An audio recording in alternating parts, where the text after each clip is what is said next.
Welcome to Miami, America's third tallest city.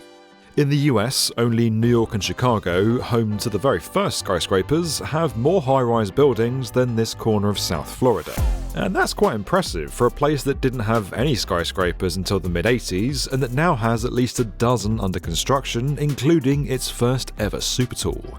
The building boom, paired with the beautiful weather and coastline, has given Miami some serious pulling power. From billionaire investors to very famous footballers, it's become a big draw for wealthy types seeking a new home for themselves, their business, or both. And it's growing, to the point where the area now has the nickname Wall Street South. But there's just one concern.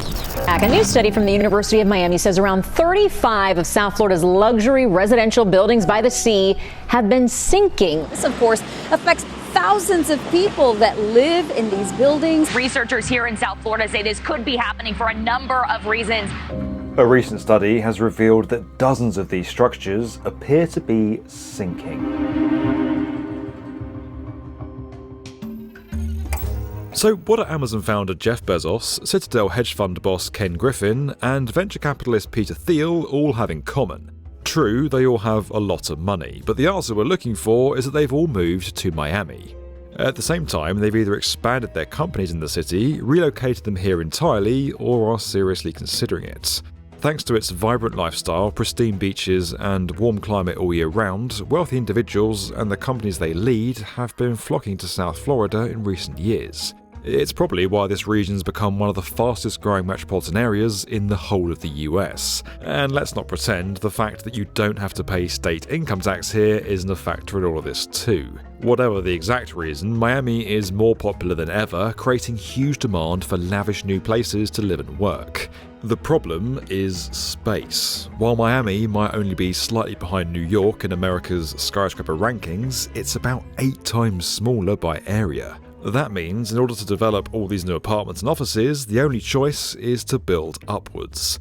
It's not hard to understand why this is such an attractive stretch of land for residents, businesses, and developers. But apparently, this flurry of construction has produced some pretty worrying consequences. Researchers at the University of Miami found at least 35 coastal buildings affected by what they call subsidence. Actually, they call it subsidence, but never mind. What matters is what their study uncovered, that dozens of buildings along the Miami coastline appear to be sinking, and not just by a little bit either. The report claims that over the last decade, more than 30 high-rises along Miami's barrier islands have sunk by as much as 8 centimetres. And that's long after they were built, which really isn't supposed to happen. These towers aren't limited to one part of the city. They're spread across Sunny Isles Beach, where the worst cases were found, along with Surfside and Bell Harbour. The buildings listed include some of the newest, most well-known, and not to mention expensive dwellings in the entire city. Porsche Design Tower, the Ritz-Carlton Residences, Trump Tower 3, all of them have been identified. And the most recently built structures, since 2014, have shown some of the most alarming results. Now, you'll probably be familiar with some of those names, unless you've never heard of one of the world's biggest hotel brands or the current US president. It's that first one that's arguably the most interesting though. Completed in 2016, it got a lot of attention, including from us at the B1M. All because it had 3 elevators for cars in the core of the building so residents could drive into their apartments.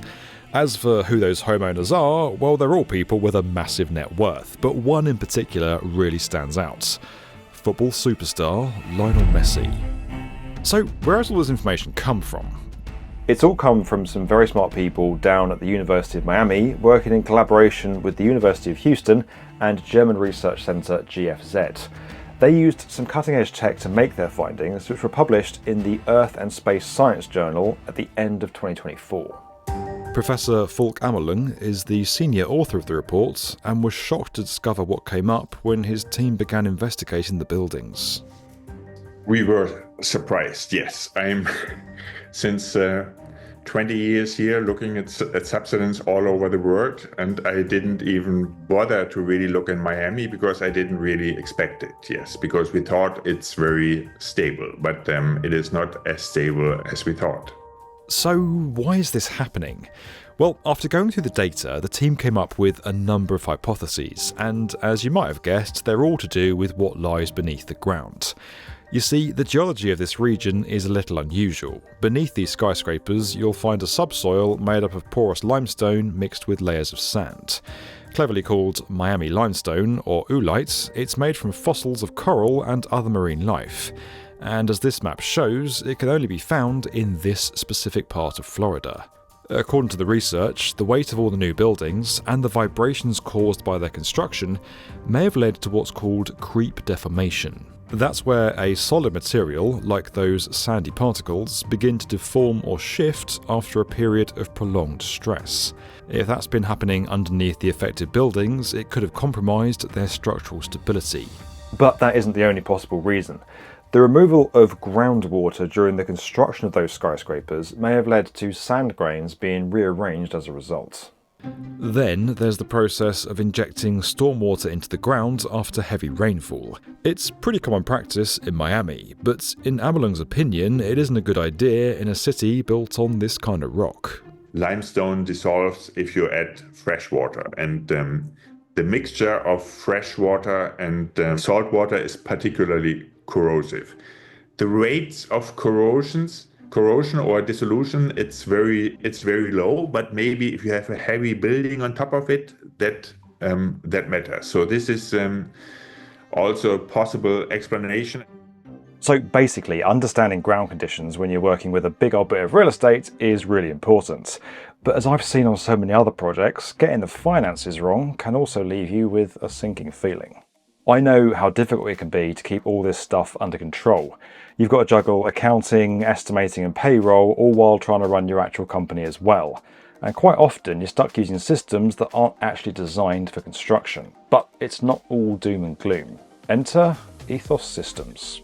It's an award-winning provider of financial management software, but what really strikes me about it is how they tailor it to the individual needs of construction firms.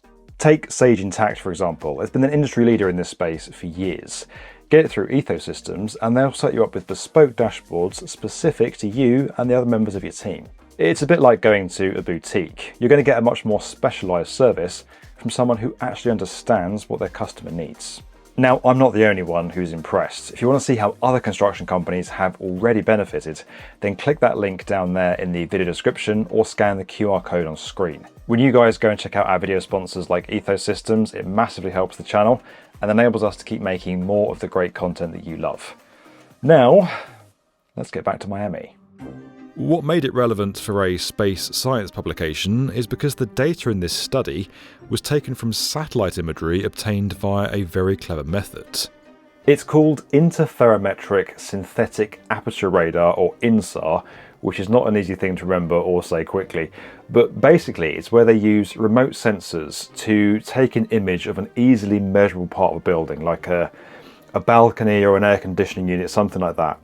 And then over time, they take many more images with satellite.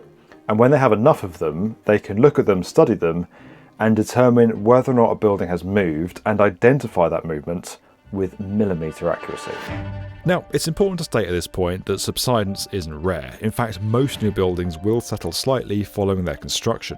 But it's not normal for them to sink as much as some of these structures seem to have done, and crucially for it to continue for so long after construction had finished.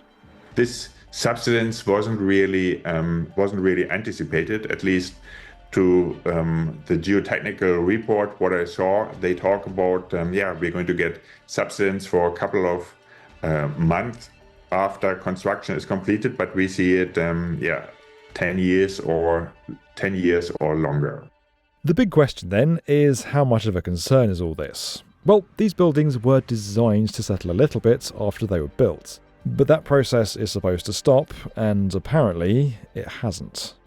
Another important thing to consider is whether they've been moving downwards at an even level, which is mostly the case here, but it could have been much worse. If you have even settlement, if the whole building goes down as one, it's not a big problem. It's getting a problem if you get differential settlement. That means if you get one part going a little bit more down than the other one, that can cause then damages. We see some evidence for differential settlement, but it's not very much. But of course, this isn't the first time that issues with Miami residences have made headlines in recent years, including one incident that sadly ended in disaster.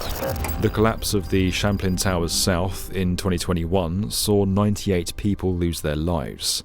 It sparked an investigation into the structural integrity of apartments and condos across Florida. We need to find out what happened now, because, we can't afford another repeat of this collapse. After the tragedy, Amelung and his team set out to discover whether subsidence could have been an issue using that same technology. Although it turned out not to be the case at this particular site, there were some surprising insights that appeared for the rest of the city, which then led to this research being carried out. Now, the discovery might be unusual, but there are other large cities in the US facing a similar situation. Back in 2023, a study fronted by the US Geological Survey found that New York is sinking by between 1 and 2 millimeters a year on average. Again, the weight of all the buildings is thought to be one of the main causes, especially in areas with softer soil types. Outside of America, things are far more precarious. The situation has gotten so bad, the government is abandoning the capital and moving it 1,000 kilometers away. Subsidence has reached such a critical point in Jakarta that it's part of the reason why Indonesia is now moving its capital entirely. And because Venice has been notoriously sinking for so many years, it had to install a very expensive, complicated, and long-delayed flood defense system. Now, Miami isn't planning anything as drastic as that just yet, but it is still having to act. That's because it's one of the most vulnerable cities in the world when it comes to rising sea levels. According to its latest stormwater master plan, $5 billion worth of infrastructure improvements are going to be needed over the next 9 years to protect the city from extreme flooding. That includes replacing seawalls, building new drainage walls and pump stations, and expanding inlets and pipes.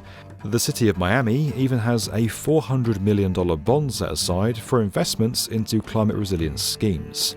But yet more research from the University of Miami has delivered another cruel blow. All of this stuff might still not be enough. Experts say 60% of Miami could be underwater by 2060. They say the reality is the tide is coming in and eventually it won't go back out. So the city as a whole seems to be getting prepared, even if that could all turn out to be a bit futile in the long run. But what about the people responsible for these high-rise buildings covered in the report? What do they think about the findings unearthed by this new tech? I think some people don't believe it. Okay, can't help it. They think it needs to be shown on the ground that it's also the case. I mean, it should be, but this technique is around since a long time. It is very, very reliable. So they better believe it. If they don't believe it, okay, I can't help. But Amelung's work hasn't entirely fallen on deaf ears within Miami. There has been at least one case of his research potentially influencing key decision makers in the city. We got some response from the town of Surfside, where the condo collapse happened, and they want to do some more regulations.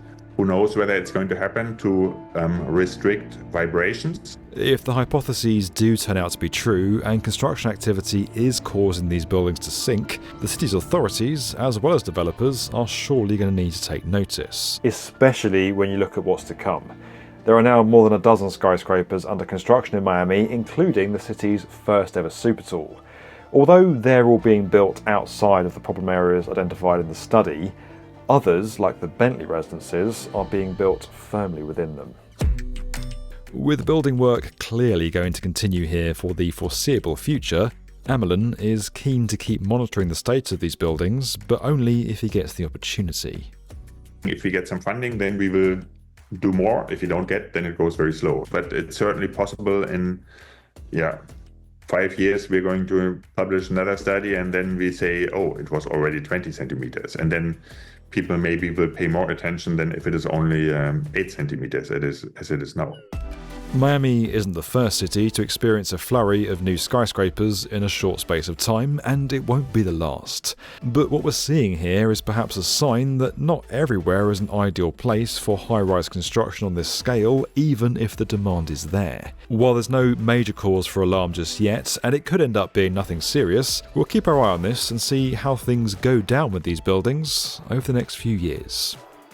Remember guys, if you're managing your own projects and struggling to keep your head above the water, click that link to see what ETHOSystems has to offer. We'd really appreciate it. And as always guys, if you enjoyed this video and you want to get more from the definitive video channel for construction, make sure you're subscribed to the B1M.